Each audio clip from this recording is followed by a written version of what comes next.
இன்றைக்கி நம்ம வீட்டு சமையலில் வந்து காளான் கிரேவி தாங்க. ரொம்பவே சூப்பராக இருக்கும். இந்த மாதிரி செஞ்சு பாருங்கள். ரொம்ப நல்லாயிருக்கும். நல்லா கறி குழம்பு மாதிரியே இருக்கும். அதுக்கு நம்ம வந்து ஒரு காளான் பாக்கெட்டை வாங்கிக்கலாம். இந்த மாதிரி நான் ஒரு பாக்கெட்டு தான் வாங்கியிருக்கிறேன், காளான் பாக்கெட்டு. இந்த மாதிரி வாங்கிக்கலாம். அதை வாங்கி நம்ம வந்து சுத்தம் பண்ணி எடுத்துக்கலாம். இந்த மாதிரி வந்து மண், தூசு எல்லாமே இருக்கும். நம்ம ஒரு 4-5 முறை நல்லா தண்ணி விட்டு நல்லா கழுவிட்டு நல்லா சுத்தம் பண்ணி கட் பண்ணி வச்சுக்கலாம்.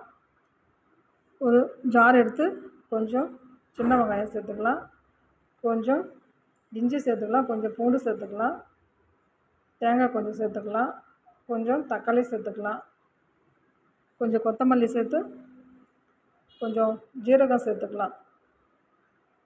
நான் 1/2 ஸ்பூனு ஜீரகம் சேர்த்து இந்த மாதிரி பேஸ்ட்டாக அரைச்சி வச்சுக்கலாம். இந்த பக்கம் ஒரு கடாய் வச்சு தேவையான எண்ணெய் ஊற்றிக்கலாம். சோம்பு, பட்டை, பிரிஞ்சி இலை சேர்த்துக்கலாம். நம்ம கட் பண்ணி வச்சுருந்த வெங்காயம் சேர்த்துக்கலாம், 3 பச்சை மிளகாய் சேர்த்துக்கலாம், கொஞ்சம் கருவேப்பிலை சேர்த்துக்கலாம். நல்லா வதங்கட்டுன்னு 3 தக்காளி கட் பண்ணி வச்சுக்கிறேன், அதையும் சேர்த்து நல்லா வதக்கிக்கலாம். இந்த மாதிரியும் நல்லா வதங்கினோடனே நம்ம கட் பண்ணி வச்சுக்கிற காளான் அதில் சேர்த்து ஒரு 10 நிமிஷம் நல்லா வதக்கி விட்டுக்கலாம். நல்லா வதங்கினோடனே அதுக்கு தேவையான மசாலா சேர்த்துக்கலாம். மஞ்சள்தூள் கொஞ்சம் சேர்த்துக்கலாம், சிக்கன் மசாலா 2 ஸ்பூன் சேர்த்துக்கலாம், குழம்பு மிளகாத்தூள் தேவையானது சேர்த்துக்கலாம், காரத்துக்கு ஏற்ற மாதிரி உப்பு சேர்த்துக்கலாம். நல்லா வதக்கி விட்டுக்கலாம். வதக்கிட்டு நம்ம அரைச்சி வச்சுக்கிற மசாலாவை அதில் சேர்த்து நல்லா வதக்கிட்டு இந்த மாதிரி சின்ன கரண்டியில் ஒரு கரண்டி தயிர் சேர்த்துக்கலாம். ரொம்பவே நல்லாயிருக்கும். தயிர் சேர்த்திங்கன்னா ரொம்ப நல்லாயிருக்கும். நான் இன்றைக்கி அந்த மாதிரி தான் சேர்த்து செஞ்சுருக்கிறேன். நல்லா இந்த மாதிரி எண்ணெய் பிரிஞ்சு வர அளவுக்கு நல்லா வதக்கி விட்டுக்குங்க.